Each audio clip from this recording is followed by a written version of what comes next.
For example ನೋಡಿ, ಶನಿ ಮಕರ ರಾಶಿಯಲ್ಲಿ ಇದ್ದು 10ನೇ ಮನೆ ಆಗಿದ್ದರೆ, ಆ 10ನೇ ಮನೆ ಶನಿಗೆ ಗುರು ಕಟಕ ರಾಶಿಯಿಂದ ದೃಷ್ಟಿ ಕೊಟ್ಟರೆ, ಶನಿ 10ನೇ ಮನೆ ಆಗಿದ್ದು ಮಕರ ರಾಶಿಯಲ್ಲಿದ್ದು ಆ 10ನೇ ಮನೆ ಶನಿಗೆ ಗುರುವಿನ ಕಟಕ ರಾಶಿಯಿಂದ ಗುರುವಿನ ದೃಷ್ಟಿ ಬಿದ್ದರೆ ಇದು ಖಂಡಿತ ರಾಜಯೋಗ, ಅತ್ಯಂತ ಶ್ರೀಮಂತ ಯೋಗ. ನೀವು ಮಾಡ್ತಕ್ಕಂಥ ಬಿಸ್ನೆಸ್ಸಲ್ಲಿ ತುಂಬ ಅತ್ಯಂತ ಹೆಚ್ಚು ಪ್ರಾಫಿಟ್ ಮಾಡ್ತೀರಾ, ಹೆಚ್ಚು ಆಸ್ತಿ ಪಾಸ್ತಿ ಮಾಡ್ತೀರಾ, ಮನೆ ಮಠ ಕಟ್ಕೊತೀರಾ, ಡಬಲ್ ಮನೆಗಳು ಸಂಪಾದನೆ ಮಾಡ್ತೀರಾ, ಎಲ್ಲ ಯೋಗ ಇರ್ತದೆ. ಆದರೆ ಲಗ್ನಾಧಿಪತಿನೂ ಸ್ಟ್ರಾಂಗ್ ಆಗಿರ್ಬೇಕು. ಅದೇ ರೀತಿ ಫಾರ್ ಎಕ್ಸಾಂಪಲ್ ಇದು ಶನಿ 10ನೇ ಮಕರ ರಾಶಿ 10ನೇ ಮನೆ ಬರ್ತದೆ, ಮೇಷ ರಾಶಿ ಮೇಷ ಲಗ್ನ ಬರ್ತದೆ.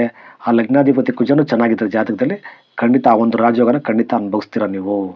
ಈಗ ಈ ಒಂದು ಭುಕ್ತಿಗಳ ವಿಚಾರಕ್ಕೆ ಬರ್ತದ್ರೆ, ಶನಿ ಗ್ರಹ 19 ವರ್ಷ ಮಹಾದಶೆಯಲ್ಲಿ ಶನಿ ಭುಕ್ತಿ ನಿಮಗೆ 3 ವರ್ಷ 3 ದಿನ ಇರ್ತದೆ, ತಿಂಗಳಿರೋದಿಲ್ಲ. 3 ವರ್ಷ 3 ದಿನ ಮಾತ್ರ ನಿಮಗೆ ಶನಿ ಗ್ರಹ.